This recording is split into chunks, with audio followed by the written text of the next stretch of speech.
बंगाल की खाड़ी से उठे मोनता चक्रवात का असर मध्य प्रदेश के छतरपुर जिले में भी देखा जा रहा है। मौसम का मिजाज पूरी तरह से बदला हुआ है।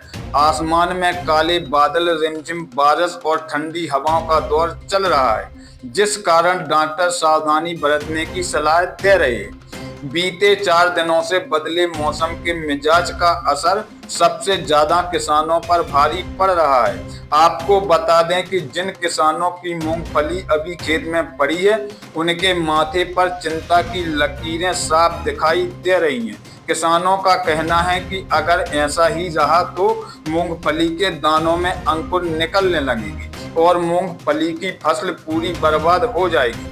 इसके साथ जिन किसानों के मटर और चने की बुवाई कर दी है, वे भी तनाव में हैं, क्योंकि लगातार नमी के चलते बीज खराब होने की संभावना बनती जा रही है। लेकिन इस बारिश से कुछ किसानों के चेहरे पर खुशी की मुस्कान भी झलक रही है, क्योंकि रबी फसल के लिए जिस खेतों में पलेवा की जरूरत थी, उनके लिए यह बारिश किसी वरदान से कम नहीं है।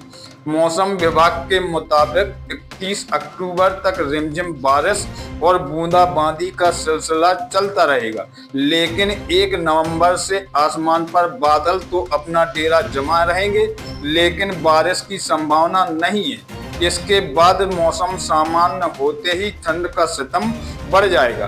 क्या कुछ कहा कृषि वैज्ञानिक ने, वह भी सुन लीजिए। हाँ सर, अभी क्या है कि मोन्था एक चक्रवात बंगाल की खाड़ी में उठा हुआ है, जिसके कारण हमारे क्षेत्र में इसका असर देखने को मिल रहा है। दूसरी बात कि एक पश्चिमी विक्षोभ भी सक्रिय है। तो कहने का मतलब यह है कि मोन्था और चक्रवात और पश्चिमी विक्षोभ के कारण हमारे मध्य प्रदेश में बारिश की सिलसिला जारी है और यह सिलसिला 2 नवंबर तक रहेगा।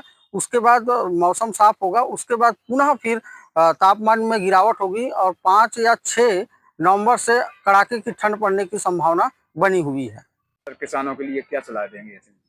अभी क्या है कि मौसम बदला हुआ है और अभी बारिश की दौर चल रहा है और ये 2 नवंबर तक बारिश होगी, उसके बाद मौसम साफ होगी। तो ये जो नमी है, जो बारिश से पानी जो हमारे खेतों में गई है, वो हमारे रबी की फसलों के लिए काफ़ी उपयुक्त है। और जैसे ही 2 नवंबर के बाद मौसम साफ होगा तो किसान भाई अपनी बुआई की कार्य शुरू कर सकते हैं। चलते हुए मौसम का दौर और सर्द हवाओं के चलते सर्दी और वायरल फीवर जैसी बीमारियां बढ़ने का खतरा बना रहता है। डॉक्टरों का कहना है कि खास तौर पर बच्चों और बुजुर्गों का इस मौसम में विशेष ध्यान रखें। क्या कुछ कहा शिशु रोग विशेषज्ञ ने, वह भी सुन लीजिए। बिल्कुल, मौसम बहुत ही अधिक बदल रहा है, बारिश भी हो रही है और अब सर्दियों का आगमन भी शुरू हो गया है। तो इस मौसम में मुख्य रूप से बच्चे को अपने गर्म कपड़े पहना के रखें और सर्दी खांसी का बहुत सीजन भी तेज चल रहा है, कई बच्चों को निमोनिया बन रहा है। तो जैसे ही बच्चे की अगर आपको खांसी तेज लगे या अत्यधिक उसको तेज सांस चले या उसकी अत्यधिक बुखार है, ऐसी स्थिति में उसको तत्काल अपने नज़दीकी सामुदायिक स्वास्थ्य केंद्र आएँ और अपने जो है चिकित्सक हैं अपने, उनसे ज़रूर चिकित्सीय परामर्श लें और उसको अपने घर पे बैठ के इलाज ना करें। जितनी जल्दी हो सके अपने बच्चों को ठंड से बचाएँ और तत्काल प्रभाव से अपने बच्चों को सामुदायिक स्वास्थ्य केंद्र लेके उसका परीक्षण कराएँ। लोगों के लिए क्या सलाह है?